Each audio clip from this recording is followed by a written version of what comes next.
En los compactos también, tanto en la altura como en la longitud.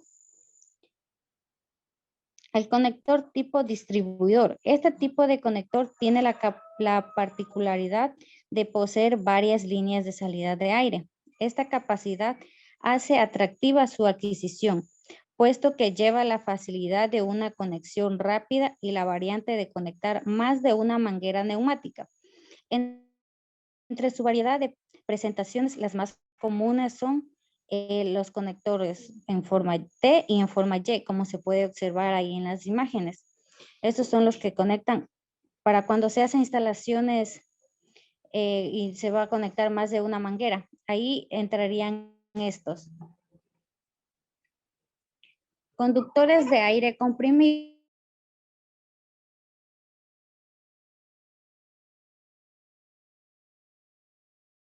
Aire con acero y aluminio, entre otros. Si bien el acero ha sido el material de instalación más tradicional y con el que mayor experiencia se ha acumulado, hoy en día los instaladores disponen de 5 tipos de cañerías para la distribución de aire comprimido. En sí hay 5 tipos de conductores de aire comprimido. Ahorita los que vamos a ver, el acero galvanizado. Este nos dice que son materiales baratos y fáciles de encontrar, pero en este caso debemos hacer caso al dicho popular, lo barato sale caro. Se trata de un material que se corroe con facilidad, por lo que la cantidad de impurezas del aire aumentará con el paso del tiempo, pudiendo generar graves problemas en nuestro punto de uso por la contaminación del aire. Es muy sensible a la humedad y su instalación no es sencilla. El acero inoxidable. Son ideales para las instalaciones con entornos muy exigentes y aplicaciones críticas, como los sectores farmacéuticos, alimentarios y de procesos. También estos también tienen una ventaja de este conductor, sería que la tubería del acero inoxidable, que no existe riesgo de corrupción o desgranación en su interior, sino ni en su interior. Aluminio se ha convertido en referente del sector para los sistemas completos de tuberías de aire comprimido, porque es anticorrosivo, ligero y fácil de manejar. Además, los sistemas de tuberías de aluminio incluyen las siguientes ventajas: sin contaminación, calidad de aire garantizada. También otras ventajas podrían ser adaptable, o sea, que es adaptable, que es fácil de instalar, también puede ser lo que es reutilizable, también cero fugas, mínimas caídas de presión y en sí, entre otras. También nos dice que en el cobre es un material que se ha utilizado muy a menudo debido a su disponibilidad y durabilidad.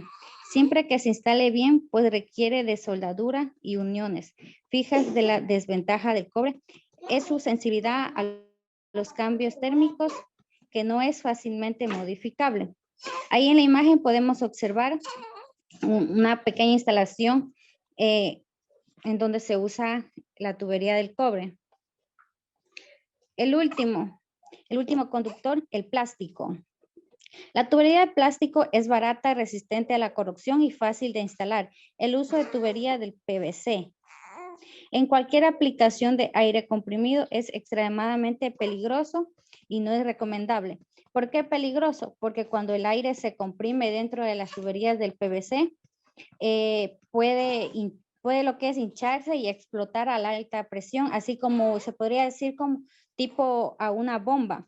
Lo que esto podría hacer sería perjudicar o incluso podría hasta matar a cualquier persona que se encuentre ahí cerca de la instalación.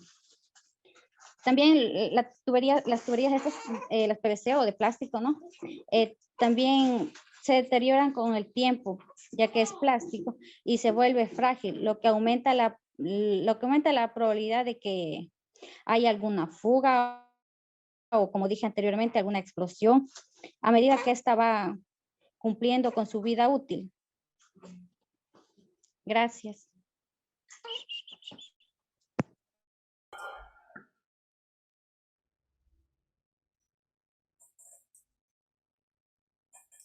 Adelante. A ver, un momentito. Ya. Buenas tardes, ingeniero, compañeros, compañeros y compañeras. Mi nombre es Lourdes Soruma y a continuación les voy a hablar sobre los equipos electroneumáticos, en la cual la está como primer punto lo que es la definición de la electroneumática. Es decir, que la electroneumática tiene la relación entre la electricidad y la neumática. La electricidad pues viene siendo lo que son los componentes eléctricos, como puede ser un regulador de voltaje, y la neumática pues esta ya una tecnología que se emplea los gases, naturalmente los gases, el aire comprimido, que pues se usa para transmitir una energía necesaria para poder mover o hacer funcionar un mecanismo o equipo. Ahora, sí, la palabra electroneumática proviene de electro, que significa electricidad, y neumática, pues significa lo que es la presión del aire.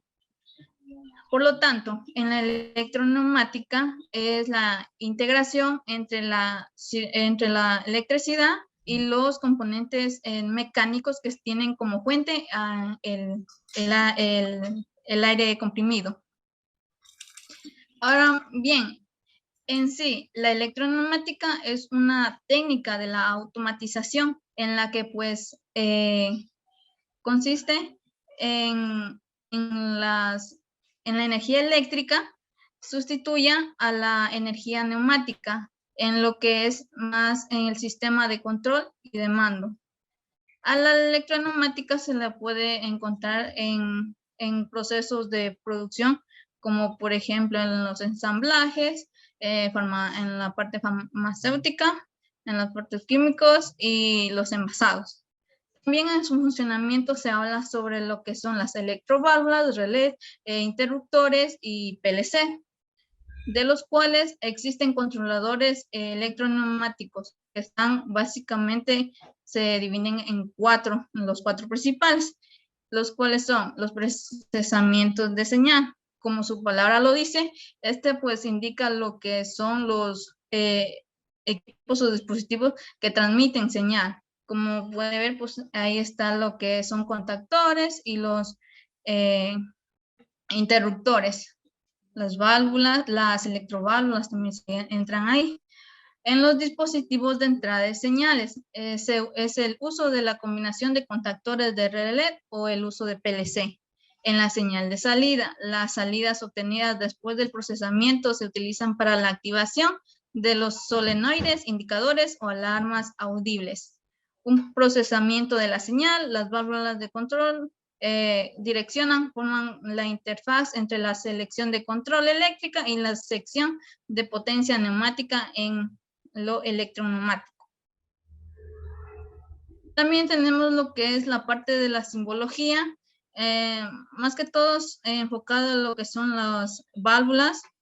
Como pueden ver, pues ahí están las válvulas de control direccional, válvula de 5 vías, escape posicional neutra. Asimismo están las válvulas de control direccional, las válvulas de 5 vías, abierta, posición neutra. Encontramos lo que son los control manual general, el control manual del botón, la palanca control manual, pedal control manual. Asimismo, en la otra parte tenemos la otra simbología de la válvula de control direccional, válvula de 2 vías, cerrada, posición normal, válvula de control direccional, válvula de 2 vías, abierta, posición normal. Válvulas de control direccional, válvula de 3 vías, cerrada, posicional, normal. Y las otras simbologías que podemos notar al lado. En las ventajas de los equipos electroneumáticos tenemos lo que son la capacidad que tienen la electricidad y la electrónica para emitir, combinar, transportar y secuenciar señales. También está lo que son los sistemas de electroneumática, son por lo general más duraderos que los electromecánicos. Requieren de menos piezas móviles que estén sujetas al desgaste y son más fáciles de instalar. Se puede modificar y adaptar de manera realmente sencilla. A continuación, un pequeño video sobre un pequeño ejemplo que es para que podamos ver el funcionamiento de la electroneumática. Un proyecto que han realizado los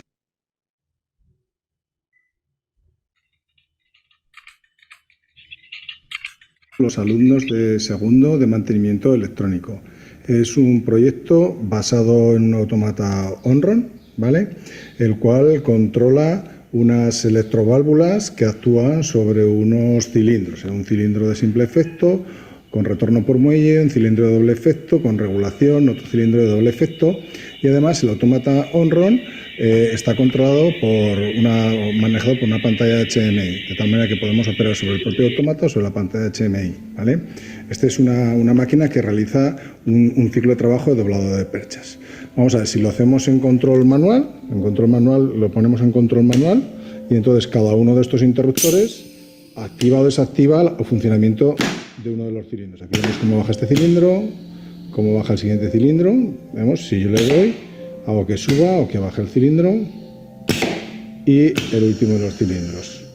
¿Vale? Las electroválvulas que controlan eso son estas 3 electroválvulas y una más que es de paso que controla el paso del aire a todo el circuito. Bien, puedo poner el control manual como es este caso, o si le pongo un control automático, ahora ya pasaría el control a la pantalla HMI. Aquí la pantalla HMI en control individual, si le doy a control individual, pues puedo hacer lo mismo, es decir, desde aquí actuaría sobre los distintos cilindros. Si actúo con la pantalla, hago que salga este cilindro, o este otro, o el otro de los cilindros. Esto es con control individual. Y si venimos en la pantalla y hacemos un control de ciclo, lo que va a hacer es un ciclo entero. Un ciclo entero, vamos a ver. Baja el primer cilindro, siguiente y el último de los cilindros. Vale, ¿para qué se ha hecho esto? Pues esto se ha hecho como un sistema, por ejemplo, un sistema de doblado de piezas. Si colocamos una pieza a doblar, por ejemplo, para hacer una percha, y le doy a iniciar ciclo, vamos a ver lo que sucede. Para iniciar ciclo, sujeta la pieza, hace el primer doblez, nuevamente, transcurre un tiempo, hace el segundo doblez, y aquí tendríamos una percha realizada, ¿vale? Si esta percha tuviera agujeros, pues tendríamos una percha. Bueno, pues todo este montaje, tanto la programación de la pantalla HDMI como la programación del automata Onron, su regletero, cilindros, distribuidor, etcétera, la han realizado de segundo de mantenimiento electrónico. Ya, ese es uno de los ejemplos. Y otro de los ejemplos aún mucho más claros, tenemos lo que es el separador de colores que está en el instituto, ¿no? Ese estaba formado por 2 cilindros en los cuales pues el uno detectaba un color azul y el otro blanco. Y este prototipo es que este prototipo pues tiene como fuente al aire de compresión. Gracias. Muchas gracias, señorita Lourdes. No sé si tengan alguna pregunta. ¿Alguna pregunta para su compañera?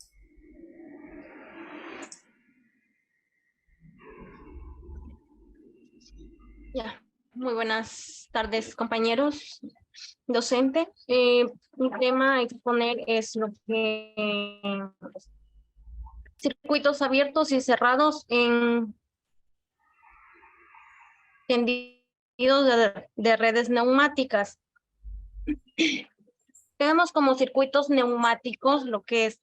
Los circuitos neumáticos nos dice que son instalaciones que se emplean para generar, transmitir y transformar fuerzas o movimientos por medio del aire comprimido. Ya tenemos algunos elementos que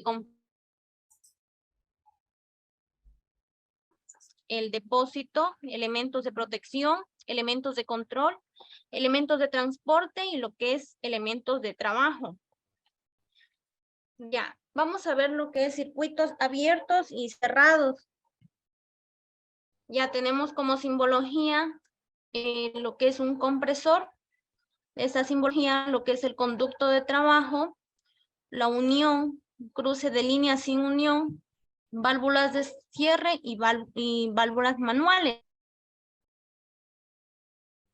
¿De qué está compuesto? Tenemos lo que es el compresor. Dice que los compresores son máquinas destinadas a elevar la presión de un cierto volumen de aire admitido en condiciones atmosféricas hasta determinada presión elegida en la ejecución de los trabajos realizados por el aire comprimido. Tenemos en compresor lo que es el depósito acumulador de aire y lo que es el sistema de regulación. En la unidad de mantenimiento tenemos lo que es el conjunto de los elementos que se encargan de acondicionar el aire antes de introducirlo al circuito. Por ejemplo, tenemos lo que es los filtros separadores de agua y reductores de presión. También tenemos lo que es los engrasadores, que como filtros tenemos que nos permiten evitar que ingresen pequeñas partículas al sistema, ya sea que se hayan producido por conductos averiados o por otros elementos. Ayudaría a que no se dañen lo que es algunos elementos que conforman el circuito. También tenemos lo que es los reductores de presión. Estos nos va a ayudar lo que es a regular lo que es la presión del aire, el resto del circuito. Lo que es el engrasador, en esta parte inyecta pequeñas gotas de aceite en el flujo del circuito. En las redes de distribución tenemos el transporte de aire, se realiza por medio de tuberías, dado que puede soportar altas superficies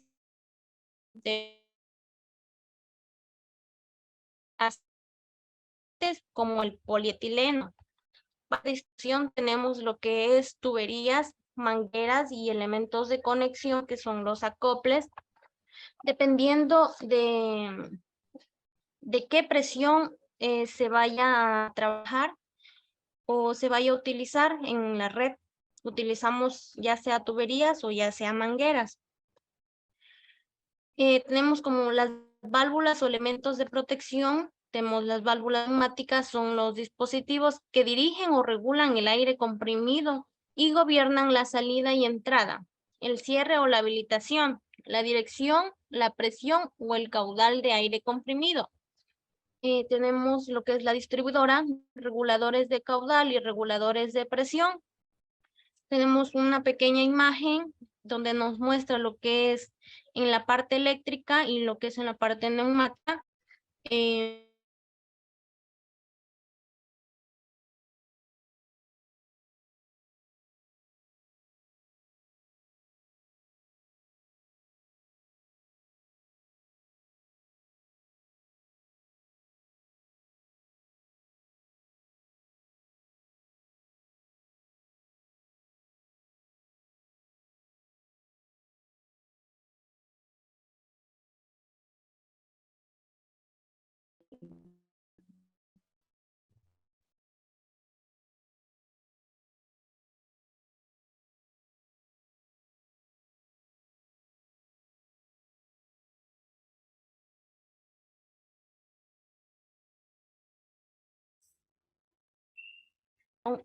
Económicos.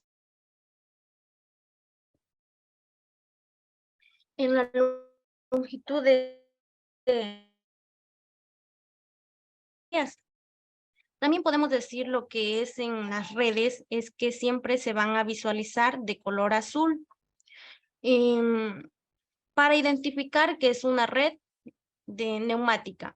También lleva el color azul porque es un color para redes en aire.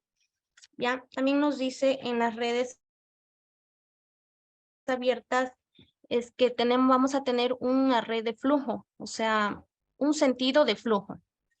También nos dice en la red abierta que tiene el 1% al 3% dependiente, ¿ya? Y en las redes también deben estar, no tienen que estar pegadas lo que es a la pared. Y estas redes abiertas le decimos redes abiertas o red de final de línea muerta, porque solo van dirigidas, no cierran, o sea, no es un solo anillo a comparación de las redes cerradas. Aquí vemos en la imagen, sale por el compresor y no regresa, o sea, no tiene retorno, ¿ya? Aquí tenemos lo que es las líneas ya secundarias, que ya serían para los diferentes elementos que vamos a utilizar, que utilizan lo que es la neumática. En la parte inferior tenemos lo que es los drenadores, serían el agua para poder drenar el agua. En las redes cerradas tenemos lo que es la tubería de la parte central compresora, y tras pasar por la instalación se cierran en un extremo, formando un anillo. En esta distribución se consigue un reparto de caudales óptimo y continuidad de servicio ante averías gracias a las válvulas de sector. Además, minimizan las pérdidas de carga en las instalaciones. En estas redes cerradas tiene como ventaja de que al momento de que exista alguna avería en algún lugar de la red, se pueda cerrar por medio de las válvulas y podría realizarse el mantenimiento en ello. A comparación de las redes abiertas, tendría que parar todo lo que es todo el sistema, se tendría que parar al momento de hacer un mantenimiento. Esa es la diferencia entre las redes abiertas y redes cerradas. También de ahí funcionan de la misma manera. En este caso, como es una red cerrada, entonces sería en forma de anillo, estas tienen retorno. Una de las desventajas que tiene esta red cerrada es que al momento de que yo voy a utilizar una parte en un determinado sitio, no va a ser el flujo constante. Entonces, al momento que yo utilizo en dos sitios, el flujo va a ser diferente. ¿Sí?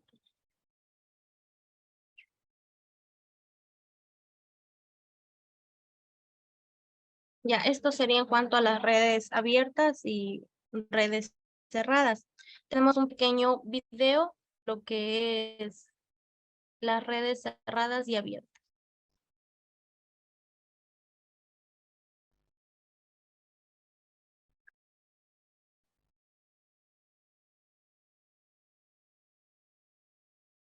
Es casi lo que estuve explicando. Es la pared, ¿no?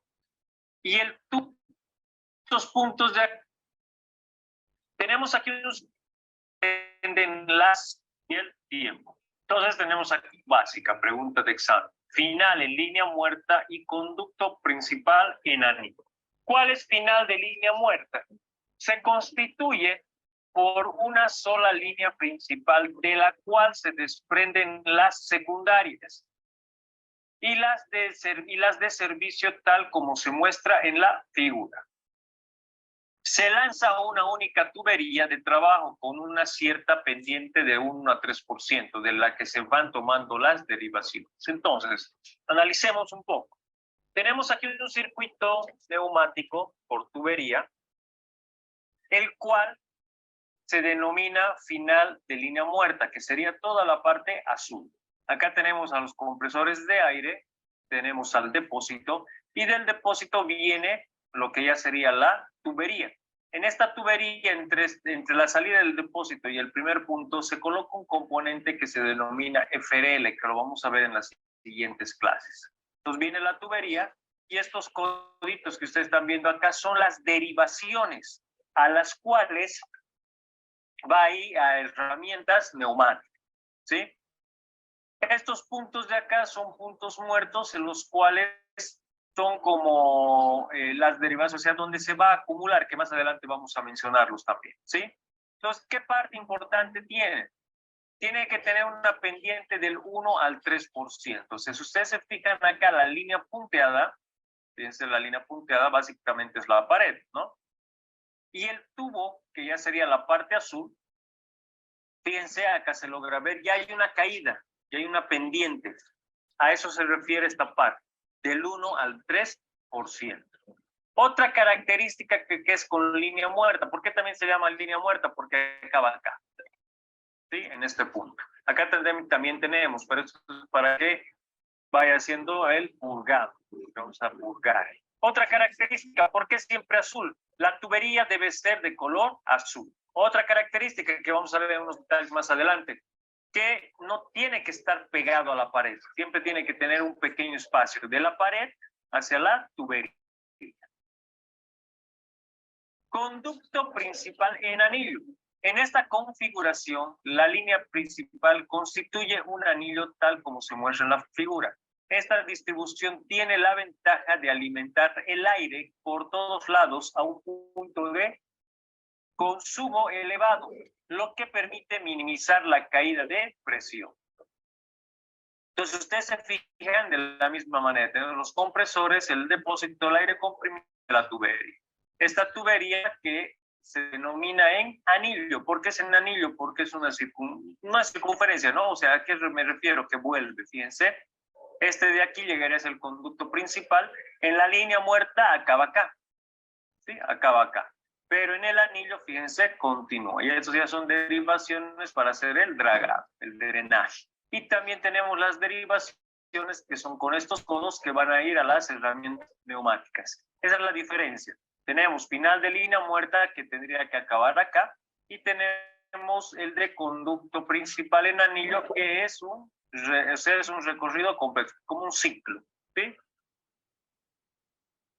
Obviamente acá también vamos a tener que tener obligatoriamente lo que es una válvula antirretorno, ¿no? Que es una válvula antirretorno para que no vuelva el aire. Algunos tal vez tienen en casa una válvula antirretorno que también se puede usar en la parte del agua. Una desventaja importante de este sistema es la falta de dirección constante de flujo. Eso es verdad, ¿no? Porque el aire puede entrar por acá, puede entrar por acá, pero podemos solucionar con válvulas que no permita que retorne, o sea, que simplemente trabaje con lo sentido. ¿Sí? Que sería en este caso las válvulas antirretorno. Acá tenemos un esquema de red, distribución de aire comprimido. Fíjense, tenemos la compresora. Y tenemos la línea principal. La línea principal es todo esto. ¿Sí? La línea principal. Y tenemos acá las derivaciones. Estas derivaciones, fíjense, por ejemplo, va a ir una purga acá y va a ir al consumo. Acá a esta otra derivación va otro pequeño circuito de red. Acá va una herramienta neumática, aquí va a otro circuito en línea muerta. Aquí es línea muerta, pero con dos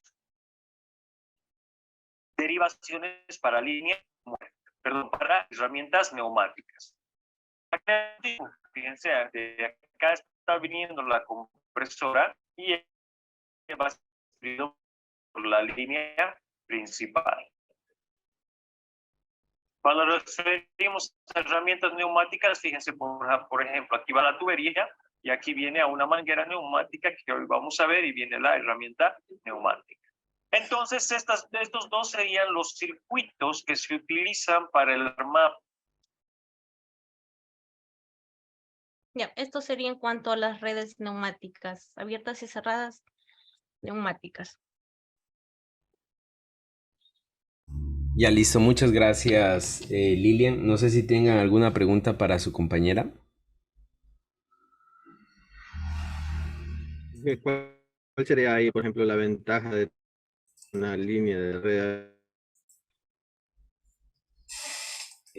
A ver, Lilian, ¿escuchó la pregunta?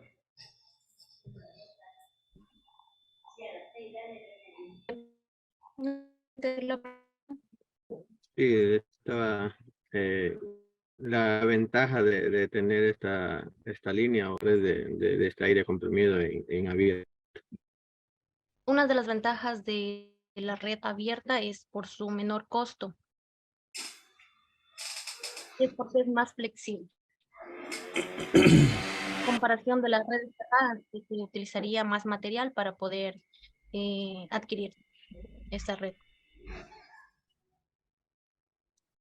Ya.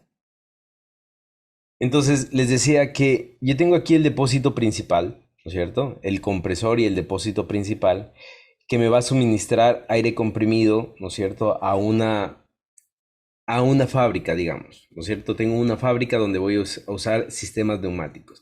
Este es un ejemplo. Aquí tenemos un ejemplo de una red cerrada y una red abierta, ¿ya? La red abierta usualmente se utiliza para sistemas neumáticos pequeños, ¿no? Si usted tiene un sistema neumático pequeño, utilice una red abierta. Pero si usted tiene un sistema neumático, ¿no es cierto?, que se debe extender alrededor de toda una fábrica, ¿no es cierto?, de todo un lugar que ya es bastante grande, utilice una red cerrada. Por varias razones, ¿no? La razón principal de utilizar una red cerrada es que me permite colocar estos acumuladores intermedios, ¿ya? Estos acumuladores intermedios, quiero ver, controlas. Estos acumuladores intermedios, ¿no es cierto?, están conectados, podríamos decir que es una conexión serie paralela, ¿no? Es como una conexión media paralela entre los cuatro, ¿no es cierto?, cuatro esquinas de acumuladores intermedios, pero estos acumuladores intermedios guardan aire comprimido en su interior, ¿no es cierto? Y al guardar aire comprimido en su interior, lo que hacen es que compensan las caídas de presión o las pérdidas que puede tener en conducción, ¿no? En conducción. Entonces, una red cerrada, tipo anillo, ¿no es cierto? Como decía el video que presentó Lilian, es un poquito más costosa, pero tiene mucha más ventaja cuando se trata de una distribución en un lugar bastante amplio, ¿ya? Porque con estos acumuladores intermedios yo permito compensar las pérdidas de presión. Entonces, en el video, en la exposición de Lilian, también nos dijeron que la red debe tener una pendiente de 1 a 3%, ¿no es cierto? Esto es por ley, ¿no? Debe tener una caída desde este punto hasta el punto final, máximo hasta de un 3%. ¿Para qué es esto? Para que la gravedad ayude al transporte del aire comprimido. Entonces aquí nosotros tenemos una red, ¿no es cierto?, tipo anillo, y luego tenemos una red tipo parrilla, ¿no es cierto?, donde vienen conducciones secundarias. Ahora, les había dicho que esa red, ¿no es cierto?, esa red principal que nosotros tenemos aquí, esa red debe ser metálica. ¿Por qué debe ser metálica? Porque esta red no debe moverse, ¿no es cierto? ¿Cuál es la condición para que una red sea metálica y otra red sea plástica? La red metálica no va a sufrir cambios de posición, es decir, no se va a mover, se va a mantener fija. Entonces, esta red principal tipo anillo, esta red principal tipo parrilla, ¿no es cierto?, van a ser redes metálicas. Entonces, yo aquí voy a utilizar redes metálicas. Estas redes secundarias, ¿no es cierto? En estas redes secundarias, si es que no tengo movimiento, yo puedo usar metal, ¿no es cierto? Pero si es que ya presenta movimiento, ¿no es cierto? Bueno, aquí no voy a tener movimiento, esto también va a ser metal. Esa red de acá, más bien, va a ser, o esa red final, ¿no es cierto? La que ya se conecta a los actuadores, a los dispositivos neumáticos, esta va a ser plástica. La última parte va a ser plástica, ¿ya? La última parte va a ser plástica. Entonces, al tener esta forma, yo puedo compensar con acumuladores las pérdidas, ¿no es cierto? Y puedo también, en este punto, en cada acumulador, puedo tener purgas, ¿no es cierto? Para temas de colección o de acumulación de agua o líquidos o basura, ¿no es cierto? En estos puntos. En las conducciones secundarias yo puedo poner colectores de condensación que me van a permitir atrapar la humedad, ¿no es cierto? Son trampas de humedad que me permiten atrapar la humedad. Y eso sería. Un dato más es que el aire que circula por aquí, ¿no es cierto? El aire que circula por toda esta tubería debe tener una velocidad mínima de 6 metros por segundo y máxima de 10 metros por segundo. No menos, no más. Más implica más fricción e implica más pérdida, y menos implica que también el aire como que se relaja, ¿no es cierto? Y implica que debo tener más fuerza para transportar ese aire, ¿ya? Entonces, recuerden, el aire debe tener una velocidad de 6 mínimo y máximo 10 metros por segundo. La pérdida admisible desde este punto, ¿no es cierto?, hasta este punto es el 5% en conducción. Mucho ojo. Las pérdidas admisibles en conducción es desde el 0% hasta el 5%, desde el punto en que sale hasta el punto en que llega al dispositivo neumático. No debe ser más. Si es más, entonces significa que el diseño tiene errores, ¿no? No sé si tengan alguna pregunta antes de que se acabe la sesión. Inge, las válvulas o donde dice los purgadores, usted dice que son tanques o de almacenamiento. Ajá. Estos tanques de almacenamiento, ¿cuánto más o menos libre de presión está soportando para que no se caiga la red de distribución de aire? Ya, a ver, todos los sistemas neumáticos, grábense. Les decía, todos los sistemas neumáticos van a trabajar a 6 bares, ¿no? Todos los sistemas neumáticos. Entonces, aquí ocurre un asunto bastante importante. Miren, yo aquí voy a tener en este punto, perdón, estaba queriendo usar la tablet. En este punto yo voy a tener 6 bares, ¿no es cierto? 6 bares. En este punto voy a tener 6 bares. En este punto voy a tener 6 bares. Entonces, la presión nominal, grábense por favor, la presión nominal de todo sistema neumático es 6 bares. Presión nominal de todo sistema neumático son 6 bares. Entonces, aquí 6 bares, ¿no? Y en estos puntos de aquí, yo debo tener idealmente 6 bares, pero no voy a tener 6 bares. Voy a tener el 95%, ¿no es cierto? Voy a tener el 95%, hasta el 95%, ¿no es cierto? Es mínimo, lo que se puede perder es el 5% de pérdidas, ¿ya? 6 bares. Ahora, estos acumuladores secundarios, ¿no es cierto? Estos acumuladores secundarios son pequeños depósitos. Nosotros habíamos ya expuesto acerca de los acumuladores principales. Los acumuladores principales, ¿no es cierto?, es donde vamos a almacenar todo el aire, donde es prácticamente, va a contener el aire que necesita para mover cada uno de los dispositivos neumáticos, ¿verdad?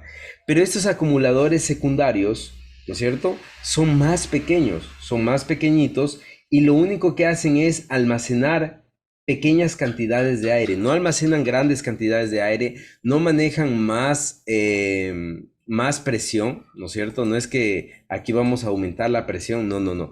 Es la misma presión, lo que hacemos es almacenar un poco más la presión, el aire comprimido, ¿no es cierto? Tenemos como una reserva de aire comprimido, pero estos de aquí, lo que me sirve es para compensar las fluctuaciones o las pérdidas de ¿qué? De transporte de aire comprimido, ¿ya? Las pérdidas de transporte. Y aquí quiero explicar algo. Miren, estos acumuladores son similares a un capacitor. Si ustedes se acuerdan, los capacitores, ¿no es cierto? Los capacitores, ¿cómo funcionaban los capacitores? Si nosotros tenemos aquí, ¿no es cierto?, tenemos aquí, los capacitores tienen ciclos de carga y de descarga. Solo voy a dibujar los ciclos de carga y de descarga de los capacitores, ¿no? Entonces, el ciclo de carga es que sube la presión, ¿no es cierto? Y cuando tiene que descargarse, se descarga así, ¿no es cierto? Y después vuelve a subir y se descarga. Pero ¿qué hace esto? ¿No es cierto? Que si yo tengo fluctuaciones de presión, ¿no es cierto? Y otra vez voy a valerme de la sinusoidal, ¿no es cierto? Si yo tengo fluctuaciones de presión donde tengo algo así, perdón, debería ser algo así. ¿cierto? En este se descarga, perdón, se carga y aquí se descarga, ¿no? Eso es así. Y aquí otra vez se carga. Si yo tengo fluctuaciones de presión, algo así, ¿no es cierto? Donde se enciende el compresor y se carga y se... Entonces, ¿qué es lo que hacen estos acumuladores? Lo que hacen es mantienen la presión. Me dan una presión casi continua, ¿no? Una presión casi continua. Entonces, eliminan estas fluctuaciones bruscas de presión. Entonces, al eliminar esas fluctuaciones bruscas de presión, ¿no es cierto? Lo que me permite es, perdón, aquí, es esto, evitar arranques continuos del motor, fallas eléctricas, ¿no es cierto? Me previene fallas eléctricas y compensan las fluctuaciones de presión. ¿Qué quiere decir fallas eléctricas? Que miren, si es que yo estoy en un proceso de fábrica bastante importante, ¿no es cierto? Un proceso de producción de fábrica y se va la luz, ¿no es cierto? Y de repente el compresor ya no se prende porque se va la luz.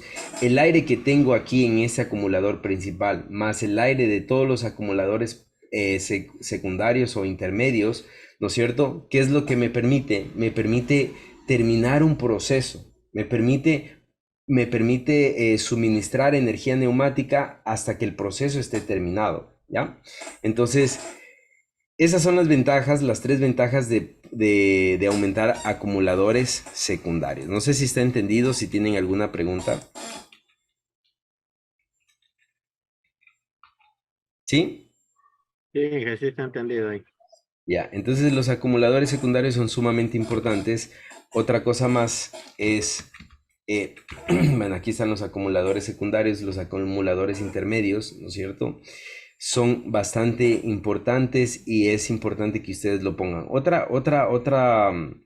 Otro criterio de diseño es que en los acumuladores intermedios se suele poner este colector, ¿no? En paralelo se pone este colector, ¿no es cierto? Y con su llave de purga o su purga automática, entonces es una trampa de agua, lo cual me permite limpiar el aire de impurezas, ¿no? De impurezas.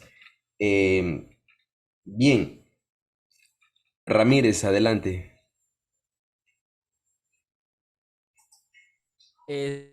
Sí, que esa parte que usted dice de la llave, aprendí yo una vez en unas prácticas de que eso se coloca para cuando se quiere manipular también lo que es el tanque primerito, desconectar las mangueras, entonces ayuda a que el aire comprimido que está ahí, poderlo disipar y poder desconectar la manguera y que no se que se conecte con una explosión de aire.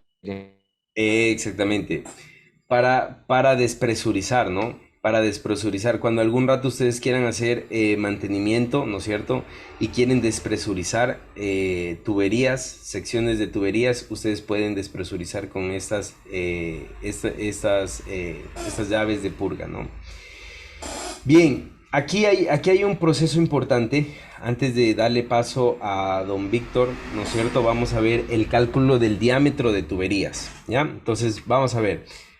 Yo tengo, miren, vamos a hacer este ejemplo, ¿no es cierto? Yo tengo una instalación donde se prevé un consumo de 25 metros cúbicos por minuto, ¿no es cierto? Contando con los incrementos futuros. Este es el caudal, ¿no? Entonces yo tengo una instalación donde la suma de todos los actuadores me da un caudal de 25 metros cúbicos por minuto, ¿no es cierto? La longitud de la red se estima en 300 metros. ¿Qué quiere decir la longitud de la red? Que todos estos tramos, ¿no es cierto? Este tipo anillo, este tipo parrilla y las conducciones secundarias suman en total, ¿no es cierto? Se estima un total de 300 metros, ¿ya? Se necesitan para la instalación. Se le está yendo el internet, no se le está entendiendo. Ya, veamos si apago la cámara ya. Dice que se estima para la instalación, ¿no es cierto? 7 racores acodados. Ya vimos que es racores acodados. 4 racores en T, ¿no es cierto? 2 válvulas de cierre y 5 reductores. Se admitirán pérdidas de presión de 0.2 bares y la presión de servicio será de 6 bares, ¿ya? Primera pregunta, 0.2 grados, perdón, 0.2 bares está dentro del 5% de pérdidas admisibles, ¿sí o no?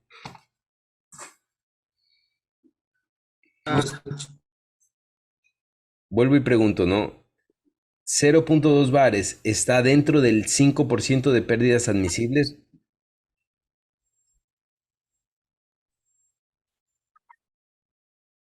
¿Sí? Ya, recuerden que el 5%, ¿no es cierto? De 6. ¿Cuánto es el 5% de 6? Saquemos el 5% de 6 bares. El 5%, ¿no es cierto? Las pérdidas. La pérdida debe ser máximo o debe ser menor a ¿cuánto? ¿Cuánto es el 5% de 6? 0.13. Muy bien, 0.3. Debe ser menor a 0.3, ¿no? La pérdida debe ser menor a 0.3 bares. Entonces, sí está dentro del rango admisible de pérdidas, ¿no? Sí está dentro del rango admisible de pérdidas, por lo tanto, eso está correcto, ¿ya? Entonces, vamos a ver qué hacemos. Miren, mucho ojo con los datos que vamos a hacer. Ya sabemos esto, voy a borrar para regresar a acá, ¿no es cierto? Miren, primero me dice que la longitud de la red se estima en 300 metros. Entonces vengo acá y miren, aquí viene longitud de la red en metros, ¿no es cierto? Esto no es en milímetros, es en metros. Entonces busco, esta es una escala logarítmica, entonces busco 100, 200, aquí viene 300, 400, 500, entonces, aquí está 300. Entonces en este punto marco, marco, ¿no? Aquí en 300 marco un punto, ¿ya? Luego, ¿qué más me dice? Me dice que el caudal es de 25 metros cúbicos por minuto. Entonces el caudal está en metros cúbicos por hora. Para sacar de minutos a hora, simplemente multiplico por 60. Entonces, ¿cuánto es 25 por 60? 1500, ¿no? 1500. Entonces, de igual manera, aquí está 1000, acá está 2000 y aquí en este punto está 500, ¿no? Entonces marco aquí 500, 1500, perdón, ¿cierto? Y trazo una línea hasta encontrar este punto de corte, ¿ya? Trazo uno de estos dos puntos hasta encontrar este punto de corte. Ahora, vamos acá. Me dice que la presión es de 6 bares, ¿verdad? Me dice que la presión es de 6 bares y que las pérdidas son de 0.2, ¿no es cierto? Entonces, trazo esta línea hasta encontrar este punto de corte. Y luego lo que hago es unir, voy a dibujar con diferente color. Entonces, primero encuentro este punto de corte uniendo estos dos puntos y luego encuentro este punto de corte uniendo estos dos puntos. Una vez que hago eso, uno los dos puntos en rojo, ¿no es cierto? Uno los dos puntos en rojo de esta manera. ¿Y qué encuentro?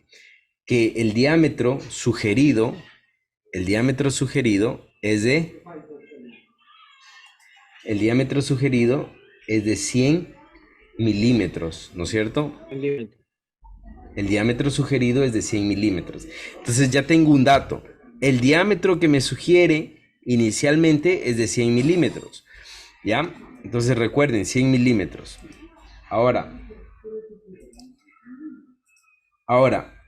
vamos a ver, pero me dice que voy a utilizar 7 racores acodados, 4 racores en T, 2 válvulas. Todo eso voy a utilizar esta tablita de aquí, ¿no es cierto? Como ya sé que es en 100 milímetros, me ubico en esta columna de aquí. Y miren, la válvula de cierre tiene este valor. El racor acodado tiene este valor. Entonces tomo estos valores de los 100 milímetros y lo que hago es multiplicarlo. Por ejemplo, 7 racores acodados, ¿no es cierto? Entonces miren, racor acodado vale 6. 6 por 7, 42. Y así todos, ¿no? 4 racores en T. Entonces, miren, los racores en T valen 11. 11 por 4, 44. ¿Ya? Y así. Y sumo todos estos de aquí, ¿no es cierto? Y me da un total de 128.5.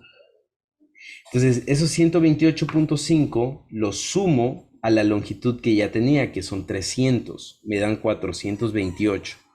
Esos 428 los voy a colocar nuevamente acá. Ya no coloco 300 aquí, sino voy a colocar 428, ¿no? 428. Entonces miren, 428, aquí está 200, 300, 400, 428 está un poquito más adelante del 400. Este valor sigue siendo el mismo, ¿no es cierto? Entonces, ¿qué es lo que hago? Trazo una nueva línea, ¿no? Voy a trazarla con rojo en este caso. Trazo una nueva línea y me da otro valor de corte acá, ¿no? Otro valor de corte acá. ¿Ya? Este valor de corte lo voy a resaltar con, ¿no es cierto? Ese valor de corte, perdón. Ese valor de corte de aquí, ¿no es cierto? Es ese valor que me sirve, ¿no? El valor que me sirve. Uniendo con ese valor de que ese punto anterior que tenía, me da un nuevo diámetro de tubería, ¿ya? Un nuevo diámetro de tubería. Este diámetro es más o menos, miren, si aquí es 100, ¿no es cierto? Aquí es 125. Más o menos debe ser unos 115 diámetro, 115 milímetros de diámetro, ¿no? Ese debe ser el valor más o menos, ¿no es cierto? El diámetro de la tubería debe estar en los 115 milímetros. ¿Para qué? Para que se cumpla que solo tenga 0.2 de pérdida. ¿Ya? ¿Sí está entendido? Una duda nomás tengo yo ahí. Dígame. En lo que es la longitud de la tubería en milímetros, el que le salió 4.228, me parece que fue. 428, la longitud. 428, esa sería la longitud que se va a ocupar, digamos, para ese tipo de instalación. Se vendría a salir 4 metros. 4 metros. En lo que es la longitud de la tubería. Ya, a ver, no. 4.28. No. A ver. Tengo esa duda nomás, mijo. Miren, lo que yo voy a ocupar dice que la red es de 300, ¿no es cierto? 300 metros. Pero ¿por qué aumentó a 428? A 428. ¿Por qué? Porque yo estoy sumando, ¿no es cierto? Estoy pasando que los racores acodados, los racores en T, las válvulas de cierre, los estoy identificando como metros de tubería, pero estos no son metros que se van a instalar. Por la señal, dije, no se le entiende bien. A veces por rato se le escucha y por ratos no. Ya. Veamos ahí. Entonces les decía que los 300 metros, ¿no es cierto? Es lo que yo voy a utilizar. Pero estos valores de aquí, ¿no es cierto? Es la interpretación de estos elementos, ¿no es cierto? La equivalencia de estos racores, ¿en qué? En pérdidas por tubería, por metros de tubería. Entonces, por eso es que aumenta a 428. Entonces, aumento a 428 y ahora digo, bueno, a ver, si aumenté a 428, entonces aquí, ¿no es cierto? Me da un nuevo valor que es más o menos 115